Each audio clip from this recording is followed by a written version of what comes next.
दोस्तों नमस्कार।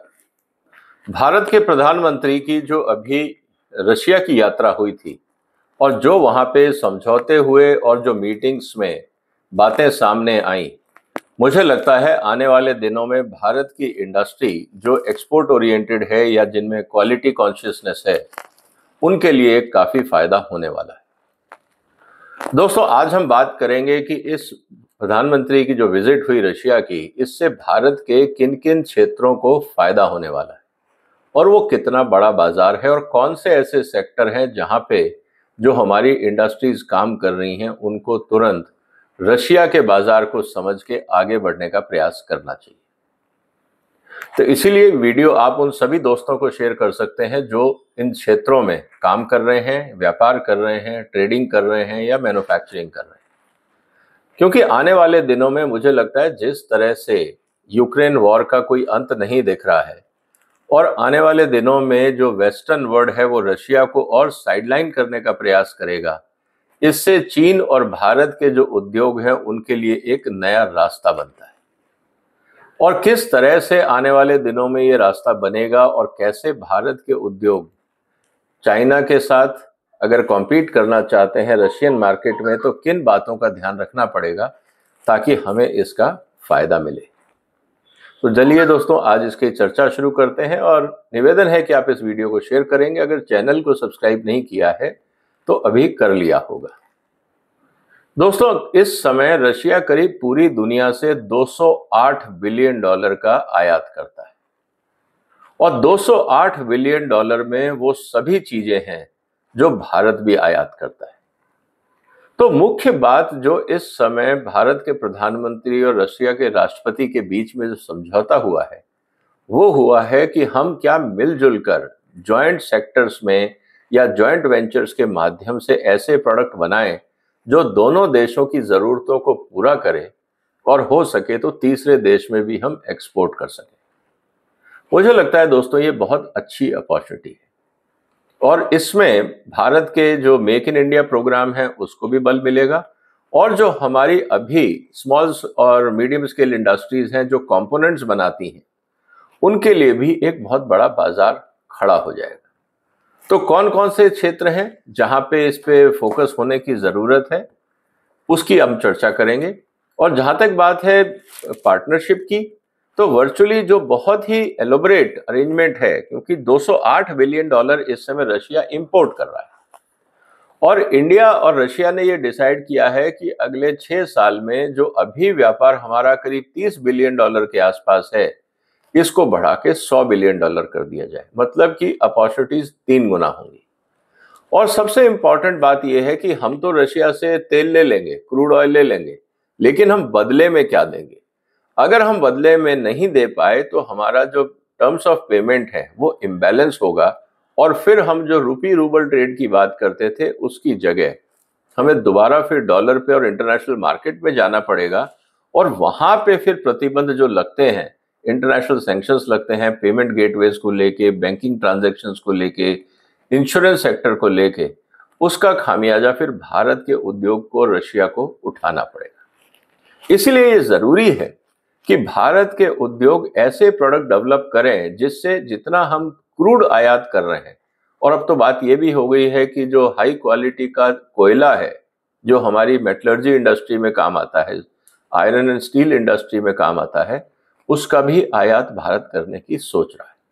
और उसके लिए एक डेडिकेटेड फ्रेट कॉरिडोर चेन्नई से लेकर ईस्टर्न रशियन पोर्ट्स तक जो चाइना के ऊपर है वहां तक डायरेक्ट कॉरिडोर बने ताकि वहां से तेल और कोयले का सीधा आयात हो। इसीलिए ये अपॉर्चुनिटी बहुत बड़ी है और मुझे लगता है भारत सरकार आने वाले दिनों में उन सभी उद्योगों को प्रोत्साहन देंगे जो रशिया में एक्सपोर्ट करना चाहते हैं, क्योंकि इससे भारत और रशिया के बीच में जो ट्रेड इम्बैलेंस है, जो पेमेंट का इम्बैलेंस हो जाता है, उसको एड्रेस करने में बहुत सहूलियत होगी।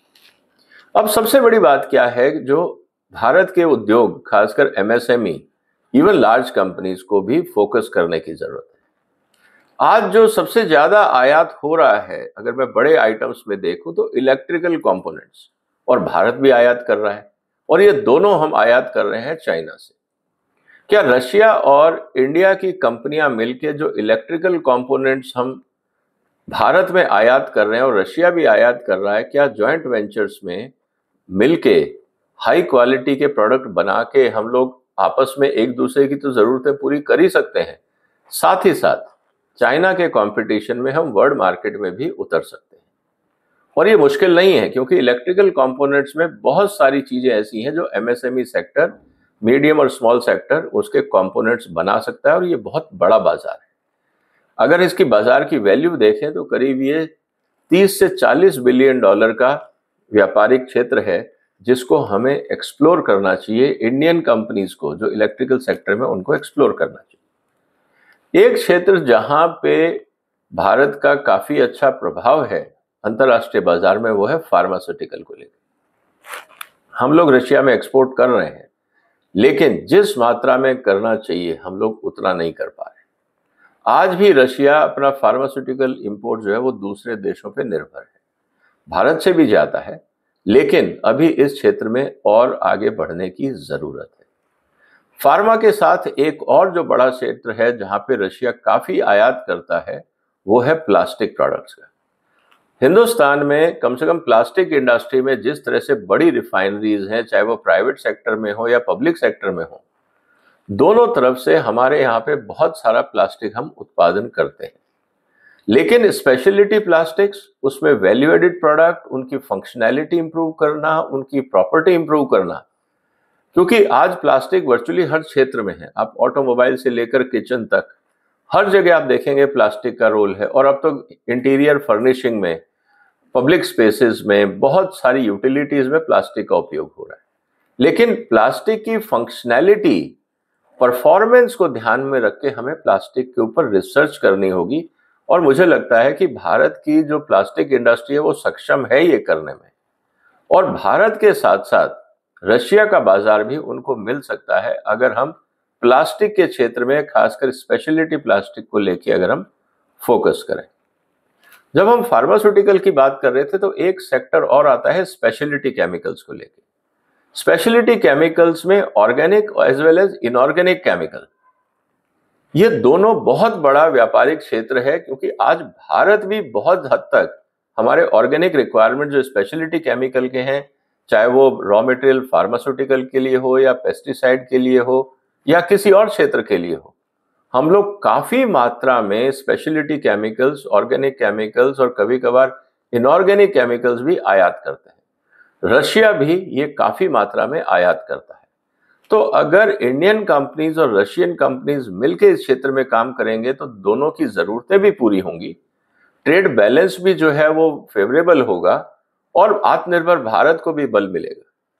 और अगर रशिया को लगता है कि वहां पे इतना मैन्युफैक्चरिंग बेस नहीं हो सकता, तो इंडिया में मैन्युफैक्चरिंग बेस हो और रिवर्स एक्सपोर्ट किया जाए। जब हम क्रूड उनसे लाते हैं जिससे प्लास्टिक बनता है, हम बदले में वैल्यू एडिड प्लास्टिक प्रोडक्ट्स बना के उनको वापस एक्सपोर्ट कर सकते हैं, जिससे हम काफी हद तक ट्रेड बैलेंस का इशू को भी एड्रेस कर पाएंगे। एक क्षेत्र जहां पे भारत में काफी इंडस्ट्रीज हैं लेकिन क्वालिटी का इशू रहता है, वो है फुटवेयर को लेके। अगर हम वहां पे रशियन की रिक्वायरमेंट्स के हिसाब से, क्योंकि वहां वेदर एक्सट्रीम है, वहां कोल्ड क्लाइमेट है, बर्फ है, और हमारे यहाँ जो जूते बनते हैं वो हॉट क्लाइमेट के हिसाब से बनते हैं। और सर्दियों में प्रॉब्लम ये होती है कि अगर आप बहुत ज्यादा कोल्ड क्लाइमेट में जो हमारे यहाँ के जूते हैं अगर वो पहन के जाते हैं तो उनके सोल उखड़ जाते हैं। मैं आपको प्रैक्टिकल एक्सपीरियंस बता रहा हूँ, क्योंकि जब हम फूड इंडस्ट्री में कोल्ड स्टोर में जाते थे, डीप कोल्ड स्टोरेज में जाते थे, तो अक्सर आपने देखा होगा कि जो नॉर्मल शूज हैं उनके सोल उखड़ जाते हैं, क्योंकि जो एडेसिव है वो इतने लो टेम्परेचर पे इफेक्टिव नहीं रहते। इसका मतलब ये है कि हमें फैब्रिक के साथ साथ, सोल के साथ साथ जो उसमें एडेसिव लगते हैं, जो भी उसमें प्रोडक्ट्स बाकी लगाए जाते हैं, उनको एक्सट्रीम हॉट और एक्सट्रीम कोल्ड क्लाइमेट में टेस्ट करके अगर हम जूता बनाएंगे तो मुझे लगता है कि रशियन मार्केट में बहुत डिमांड है। वो फैशन कॉन्शियस सोसाइटी भी है, यूथ भी है, फैशन कॉन्शियस सोसाइटी भी है, वेस्टर्न इन्फ्लुएंस भी है रशिया में। तो इन सब बातों को देखते हुए भारत के फुटवेयर इंडस्ट्री के लिए एक बहुत बड़ा बाजार है। और जब हम फुटवेयर की बात करते हैं तो उसके साथ साथ रेडीमेड क्लोथ्स और क्लोथिंग मटेरियल, फर्निशिंग मटेरियल का भी बहुत बड़ा बाजार है। इस बात को हमें समझना होगा। साथ ही साथ इवन रबर, आज हम बात कर रहे हैं टायर इंडस्ट्री की, आज रबर इंसुलेशन में काम आता है, टायर इंडस्ट्री में काम आता है, और बहुत सारे मैट्स और ये जो कहते हैं आप साउंड प्रूफिंग में, इंसुलेशन में, बहुत जगह रबर का इस्तेमाल होता है। करीब 3-3.5 बिलियन डॉलर का रशिया रबर आयात करता है, और भारत में भी हम रबर आयात करते हैं। तो जो रबर प्लांटेशन सेक्टर है और रबर बेस्ड इंडस्ट्रीज हैं, which is eco friendly industry, अगर हम इस पे फोकस करें तो मुझे लगता है भारत और रशिया दोनों का फायदा होने वाला है। साथ ही साथ एक जो सबसे इंपॉर्टेंट सेक्टर है वो है फूड का। करीब 15 से 20 बिलियन डॉलर का खाना आज भी रशिया इंपोर्ट करता है, और उसका कारण बहुत सिंपल है दोस्तों। रशिया में एक्सट्रीम विंटर होती है, तो उस समय जब सब तरफ बर्फ जम जाती है तो आप एग्रीकल्चर नहीं कर सकते। एक्चुअली वहां पे एक ही सीजन रह पाता है जहां पे एग्रीकल्चर होता है। उनको बहुत लिमिटेड एरिया में टोटल एग्रीकल्चर लैंड ऐसी मिलती है जहां 12 महीना खेती कर पाए, और जिस तरह से वहां लो टेम्परेचर होता है, जो प्लांट ग्रोथ होती है वो भी रिटार्ड होती है, या जो एलोंगेशन हो जाता है, मतलब जो फसल मान लीजिए 100 दिन में पकनी है वो 150-200 दिन तक चली जाती है, जो वायबल नहीं रह पाती। इसीलिए रशिया को खाने की रिक्वायरमेंट हमेशा रहेगी। वहां जमीन बहुत है, लेकिन क्लाइमेट एग्रीकल्चर के लिए बहुत ज्यादा सूटेबल नहीं है, और अगर वो सूटेबल भी है तो ओनली टेम्परेट क्रॉप, मतलब कोल्ड क्लाइमेट क्रॉप्स के लिए। इसीलिए वहां पे बहुत ज्यादा आप देखेंगे तो जो लाइव स्टॉक प्रोडक्ट है उसकी डिमांड रहती है, इसी तरह से फ्रूट्स एंड वेजिटेबल की डिमांड रहती है, बाकी क्रॉप्स की डिमांड रहती है। तो मुझे लगता है कि भारत में जब हम किसानों के दाम की बात कर रहे हैं, तो एक पूरा फोकस जिस तरह से हमने मिडिल ईस्ट में किया है फूड सप्लाई चेन्स को लेकर, एक रशिया के लिए डेडिकेटेड, चाहे वो पोल्ट्री सेक्टर हो, चाहे वो एक्वाकल्चर हो, चाहे वो डेयरी प्रोडक्ट्स हो, या बाकी फूड आइटम्स हो, और जो हमारे ट्रॉपिकल फ्रूट्स और वेजिटेबल्स, अगर हम उनको सप्लाई चेन को बिल्ड कर सकें तो रशिया में आपको 15 से 20 बिलियन डॉलर का सालाना बाजार मिल सकता है। अगर आप इसको देखें तो मेरा यह कहना है कि आज भी रशिया में, चाहे वहां पे यूक्रेन वॉर हो रहा है, मैं पिछले साल अक्टूबर में रशिया गया था, इस बार फिर जाऊंगा, मेरा यह कहना है कि वहां पे रेस्टोरेंट्स फुल है। आपको पता ही नहीं लगता है कि वहां पे जो टूरिस्ट डेस्टिनेशन है या बाकी हैं, हाँ वह वेस्टर्न टूरिस्ट नहीं आ रहे हैं, लेकिन लोकल रशियन टूरिस्ट और जो बाकी लोग आ रहे हैं, वहां पे इस समय रेस्टोरेंट्स फुल रहते हैं, डिमांड बरकरार है। और जो आउटलेट्स वेस्टर्न कंपनीज ने खाली किए थे, चाहे वो फास्ट फूड के रेस्टोरेंट्स हों, सुपरमार्केट्स हों, जो कंपनियां खाली करके रशिया से चली गई थी, वो सारे रेस्टोरेंट्स और आउटलेट्स दोबारा भर गए हैं। उनको भरने वाले कौन हैं? ज्यादातर चाइनीज कंपनीज है। तो क्या भारत की कंपनियां इस मौके का फायदा नहीं उठा सकती? तो सबसे बड़ा बात यह आती है दोस्तों कि भाई पेमेंट का क्या होगा। इसीलिए भारत सरकार ने जो रशिया के साथ एक एग्रीमेंट किया है, उसमें पेमेंट गेटवे को लेकर electronic payment, digital payment, local currency based payment पे जोर दिया गया है। यहां तक कि अगर आप देखें कि मान लीजिए मुझे रशिया का वीसा बनवाना है, जैसे मैं पिछली बार का आपको एग्जांपल देता हूं, तो रूबल की जगह मुझे वीसा का पेमेंट ऑनलाइन चाइनीज करेंसी में करना पड़ा था। इसका मतलब यह है कि रशियन अथॉरिटीज ने चाइनीज अथॉरिटीज के साथ टाई अप कर लिया है कि वो फाइनेंशियल गेटवे चाइना का यूज कर रहे हैं जहां जहां उनको ट्रेड में भागीदारी करनी है। क्या आने वाले दिनों में रशिया और इंडिया के बीच में इस तरह का एडजस्टमेंट नहीं हो सकता? ये बात भी हमें समझनी होगी। तो मुझे लगता है दोस्तों कि प्रधानमंत्री की जो विजिट रही है इस बार रशिया की, उसमें काफी समय बाद हुआ, और जिस तरह से रशिया की भी डिमांड है, और हम देख रहे हैं कि वेस्टर्न वर्ल्ड डायरेक्टली इनडायरेक्टली, चाहे वो खालिस्तान का मुद्दा हो, पन्नू का मुद्दा हो, बाकी जो मुद्दे हैं उसमें भारत को वो घेरने का प्रयास कर रहे हैं, स्पेशली आफ्टर G20। क्योंकि G20 में जिस तरह से भारत को प्रोफाइल मिला अंतर्राष्ट्रीय मंचों पे, वो वेस्टर्न वर्ल्ड को भा नहीं रहा है, वो उनको पच नहीं रहा है। तो वो भारत को कहीं ना कहीं कॉर्नर करने की कोशिश कर रहे हैं। इसीलिए मुझे लगता है कि भारत और रशिया की जो टाइम टेस्टेड फ्रेंडशिप है, अब इसमें नए डायमेंशंस, नए आयाम जोड़ने की जरूरत है। अगर ऐसा होता है तो रशिया और इंडिया दोनों इंडस्ट्रीज को बहुत फायदा होगा। हमारे यहाँ एम्प्लॉयमेंट जनरेशन होगा, रेवेन्यू जनरेशन होगा, रशिया की सप्लाई चेन स्ट्रेंथन होंगी, और दोनों देश इसका फायदा उठा सकेंगे। जैसे हमने ब्रह्मोस का एक एग्जाम्पल देखा, पार्टनरशिप का फायदा हुआ। और आज ब्रह्मोस हम दूसरे कंट्रियों को एक्सपोर्ट कर रहे हैं। इसी तरह से और भी बहुत सारे सेक्टर हैं जहां पे रशियन टेक्नोलॉजी और Indian manufacturing capability, man power, talent, IT capability, इनको यूज करके अगर हम कोई आगे बढ़ने का प्रयास करते हैं तो ये एक विन विन कॉम्बिनेशन होगा। प्रधानमंत्री और रशिया के राष्ट्रपति के बीच में जो समझौता हुआ वो एनकरेजिंग है। अब देखना यह है कि भारत का उद्योग किस तरह से इस अपॉर्चुनिटी का फायदा उठाता है। आपको क्या लगता है दोस्तों, कौन सा ऐसा क्षेत्र है जिसमें आपको लगता है कि आपका जो सेक्टर है वो फायदा उठाना चाहता है? उसको कमेंट में लिखिए और भारत सरकार को भी मेल डालिए, इस वीडियो को शेयर करिए कि, और उसमें आप बकायदा ये लिख सकते हैं कि आपको किस तरह की सहायता चाहिए या किस तरह की जानकारी चाहिए। मुझे लगता है कि जो हमारा एक्सटर्नल अफेयर्स मिनिस्ट्री है और जो कॉमर्स मिनिस्ट्री है वो आपको इसमें मदद कर सकते हैं। और आने वाले दिनों में मैं आपके साथ और जानकारी रशिया के बारे में शेयर भी करूंगा, जैसे जैसे मेरे को वहाँ पे और एक्सपोजर मिलता है। मेरी नेक्स्ट विजिट के बाद भी मैं आपको डिटेल में बताऊंगा। और बहुत खूबसूरत जगह है रशिया में, even tourist point of view से भी काफ़ी अच्छा है। जहाँ तक बात है यूक्रेन वॉर को लेके, देखिए यूक्रेन ने भारत का हर जगह विरोध किया है अंतर्राष्ट्रीय मंचों पे, चाहे वो कश्मीर का मुद्दा हो, 370 का मुद्दा हो, यूक्रेन ने कभी भी भारत का साथ नहीं दिया है।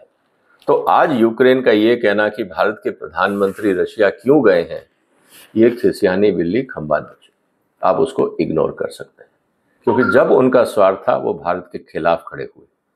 आज वो भारत से मदद की उम्मीद कर रहे हैं, हम करेंगे, लेकिन भारत अपनी कीमत पर अपने हितों को कॉम्प्रोमाइज करके यूक्रेन की सहायता शायद ना करे, और ऐसे जो लोग जो अनरिलायबल दोस्त हैं उनसे भी बच के रहना पड़े। उम्मीद है दोस्तों वीडियो आपको पसंद आया होगा, आप इसको शेयर करिए, और जो सेक्टर मैंने बताया उसकी डिटेल आप इंटरनेट पर और देख सकते हैं, आपको commodity wise, product wise detail all मिल जाएगी। इस वीडियो को शेयर करिए, इस चैनल को सब्सक्राइब करिए, फिर मुलाकात होगी। तब तक अपना ध्यान रखिएगा। फिलहाल वंदे मातरम।